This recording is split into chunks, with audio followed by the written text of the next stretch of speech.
Daybreak Thursday. Now, according to a recent joint press release by World Health Organization and Imperial College London, the number of adults aged 30 to 79 years with hypertension has increased from 650 million to 1.28 billion in the last 30 years. About 580 million people with this condition, that is, 41% women and 51% men, are unaware because they were never diagnosed, and a total of 720 million people are not even receiving the treatment that they need. What are the symptoms, causes, diagnosis, treatment, and prevention of this condition? Gladly, we have with us via the phone Dr. Adebowale Fola Jimmy, who's joining us right here, right now. Good morning, doctor, and welcome to the program.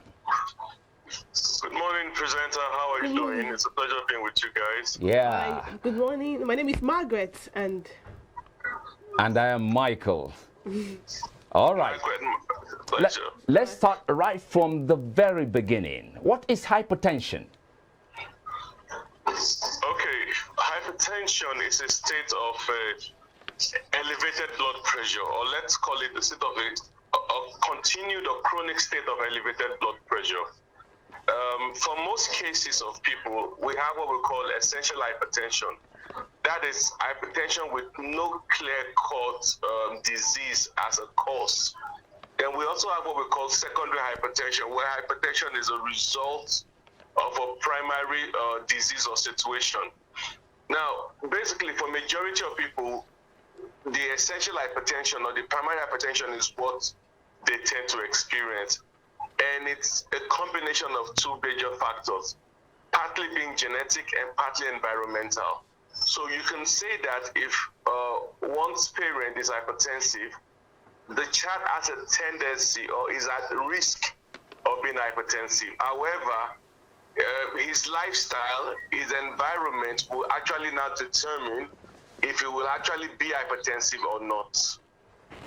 all right. Now, looking at, you mentioned environmental hypertension. Yeah, what are is it based on how your environment affects your health, or is there a clearer explanation to that? Now, when we say environmental, we're talking about your environment and your lifestyle. Now, you do know for certain that in different parts of the world, different life expectancy ratings exist. So now, if you're talking about an environment, let me give you a basic example. You live in a city that you have to wake up by 4 a.m. or 5 a.m. to leave the house, and you don't get back till 10 p.m. And you undergo a lot of mental stress with traffic. Then you work in a high-tension environment, and then you have to get home very late and sleep, very minimal sleep, and you are up again. It's akin to being in a war zone. Wow. It's something that can actually elevate some people's blood pressure. Compare that to someone living in another city or in another place where you don't get to leave home till like 7:38. Within 30 minutes, you are actually in your office, and you don't work in a high-tension environment. You work in a loving, conducive, and fair environment that you are not mentally stressed or tensed all the time. And you get to sleep at least 6 to 8 hours, 8 hours of sound sleep at night. If these two people were twins, I can assure you that one of them will likely be hypertensive and the other may not be. Oh, okay. From the statistics, we got 41% women and 51% men. Why are men more vulnerable to this condition? Well, I could tell you that it's partly genetic and partly environmental too.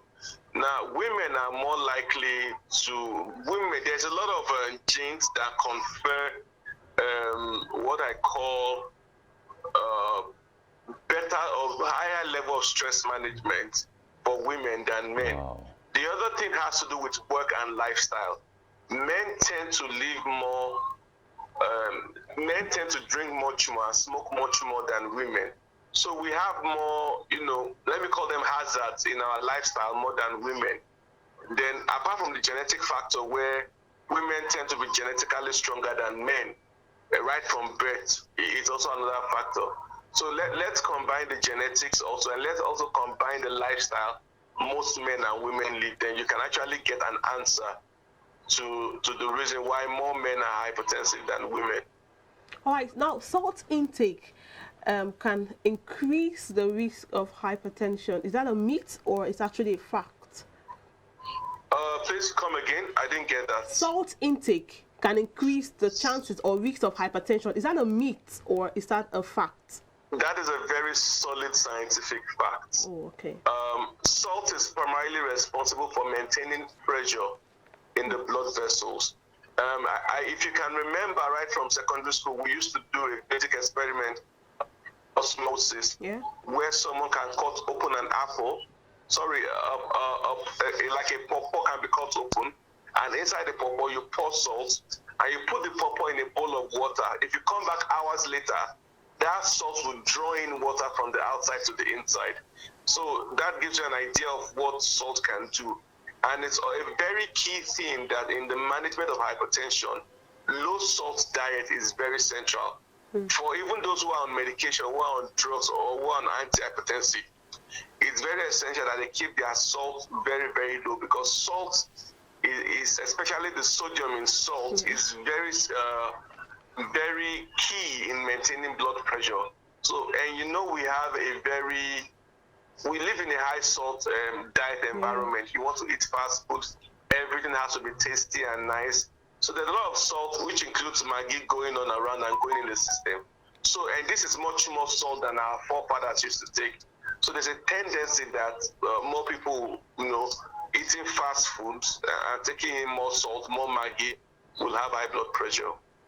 If an individual decides to abstain from taking salt, will that make conditions better for such an individual, considering the condition we are treating today? Definitely. Like I mentioned earlier, low salt diet is one of the things that we tell people to do when they are battling with hypertension. Now, you do know one thing that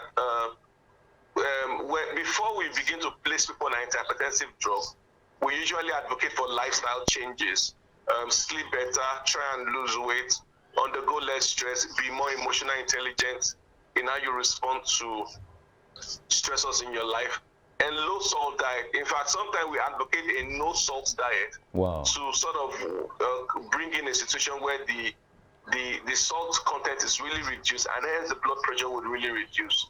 And even like I said earlier, even for people on medication who are actually on medication for blood pressure, they are also advised to maintain a low salt diet. And if they can do a no salt diet for a while, for a period of time, it is definitely beneficial. All right, nature can be really therapeutic to people. Some persons, when they are so stressed, they'll just go and see, maybe look at the waters, the ocean, sea breeze and all. So are there some things that can be done, especially for people living in a city like Lagos? Yeah, we know it's a very high tension city. You wake up early. So are there things that can be done to help reduce and not really be placed on drugs, but rather reduce the stress level of this high risk hypertensive people? Okay, thank you for that question. You see, the number one thing a lot of people overlook that actually could help them with their high blood pressure is good sleep. Sleep is like this thing that resets you back to a good or a normal state. And we advocate, 8 hours for the average adult, which a lot of people will consider to be very expensive. They don't feel they can afford that amount of time in good quality sleep. But sleep has shown to be a major factor in the control of high blood pressure. Now, the other thing we also talked about is stress. Now, the human body responds to stress with hormones, especially one called cortisol. Cortisol has this ability to elevate your blood pressure. So when you change your environment to a less stressed environment, there's a good chance that the cortisol in your bloodstream will actually reduce, and therefore your blood pressure will reduce. Now, I mentioned something earlier, that living in a high tension environment is akin to like being in a war zone. because your system is always alert. You're trying to avoid this, you're trying to fight that, you're trying to fight so many things. And a change in that environment, a change in that situation will definitely, most definitely, lower the blood pressure. And that's why we have black people in Lagos. So once in a while, don't get worried about village people. Travel outside of Lagos to your hometown. Stay there, do some form of mini vacation or prolonged vacation by leaving the major city and going to the countryside and enjoy some few days.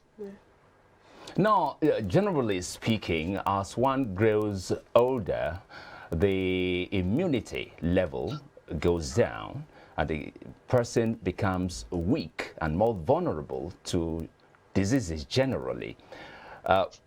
Is age a factor to consider as far as hypertension is concerned? Okay, first of all, lowered immunity is, let me use the word natural, to extremes of age. The very young and the very old have issues with immunity. Okay. Now, the role of age and hypertension has been shifting grounds for a while. 20 years ago, you will talk about, the minimum age for hypertension should be around 40 years old. But because we have a more westernized lifestyle, there's increase in childhood obesity, the use of social media and inadequate sleep on part of many people, high salt diet that is common among some, even teenagers and even undergraduates who are trying to get a meal ready in 3 or 4 minutes, not knowing that it's tasty and they're taking in so much more salt. We have people now as early as in their late 20s, early 30s, who are actually hypertensive. Wow. And that becomes a big issue on a long-term basis for such people. So the goalpost as for the minimum age of who can be hypertensive is shifting down gradually. And now we're talking about the essential hypertension, not the secondary hypertension. The goalpost is shifting gradually to the lower side. So you see people as low as 27-year-old, 26-year-old who are hypertensive. Then you also need to realize that in pregnancy, there's pregnancy-induced hypertension. So a 25-year-old pregnant woman or a 26-year-old pregnant woman can actually be hypertensive for that period. And is at risk of being hypertensive even after delivery. Wow, wow. All right, now this hypertension, more like high blood pressure, are there ways it can be detected early? Are there some symptoms or activities to look out for someone who has the risk or who is hypertensive? Okay, now one unfortunate misinformation the general public believes concerning the symptoms of hypertension is the fact that it has symptoms. Hypertension is popularly called a silent killer because more often than not, it does not have any symptom at all. People are found out to realize they are hypertensive on routine checkup.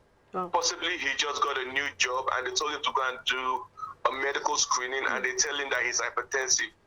And he's like, how come? I feel fine, I feel great. So that situation sometimes make it difficult for people to begin treatment or accept the fact that they have a condition because stereotypically we think that illnesses have to come with symptoms. And we find it odd and unacceptable that you're telling me I'm hypertensive, but I feel great. So we're trying to change that misbelief of sorts. That look, it's a silent killer. You may not have any symptom, and unfortunately, the first symptom you may have from hypertension is a very devastating stroke. Whoa. Just like that? Just like that, with no prior warning, especially if you have not checked it before. And the damages from hypertension, in the initial phase, we consider those damages reversible, but it gets to a point in time where the damages are irreversible. And it's a very targeted illness. It targets key organs, the brain, the heart, the kidneys. And damage in any of those places is very vital to determine the person's lifespan. So we can't wait for hypertension you can't wait for symptoms for diagnosing hypertension. You have to check your blood pressure to know whether you're hypertensive or not. And hypertension is not the only one in that category. Glaucoma, which affects the eye, also has that ability of being the silent thief of vision. Somebody who has glaucoma may not have any symptom, whereas the vision is deteriorating. And unfortunately, the damages in glaucoma also is irreversible. So if you present at the hospital with 80% damage, that is also, you only have 20% of vision left. So, and this is why preventive health care, and this is why having adequate checkup beyond a certain age becomes essential. Picking these things early, picking these things on time becomes the difference between life and death. Yeah. Okay, now, Doctor, you can see this is a very crucial subject that would have taken us the whole day talking about it. But for want of time, let's limit this to quickly the preventive measures to be taken and crown it all with your piece of advice to Nigerians in general. Well, the preventive measure, first of all, is you have to just go out and check. And when you check, speak to an expert about it. Because another major problem we have at the moment is that because of point-of-care devices, especially the digital speak, which has a tendency sometimes to measure a bit higher than normal, and the fact that everybody can check your blood pressure, but not everybody can interpret the blood pressure correctly. So sometimes I see a lot of people checking and are getting alarmed about what they should not be alarmed about. And sometimes you see people not checking at all. So the first thing is check and get the correct interpretation of your blood pressure at that point in time.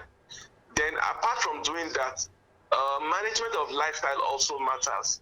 When you're getting older, you need to take care of yourself much more. You need to, especially if you plan to be successful, you also plan to live long. Make conscious effort to actually be on the side of preventive healthcare than curative healthcare. Some people think it's unnecessarily expensive, but I think it's a huge lifesaver if you can begin to think preventive rather than waiting for the symptoms to show up. All right. Thank you so much. Thank you very much, Doctor. Thank you so much for sharing your thoughts on that. Now, that's been Dr. Folajimi Adebowale talking about hypertension. You've heard it all there. Check your blood pressure all the time, and of course, take care of your living. What is it now? Your approach, your lifestyle. All these things, because like he said, hypertension is a silent killer.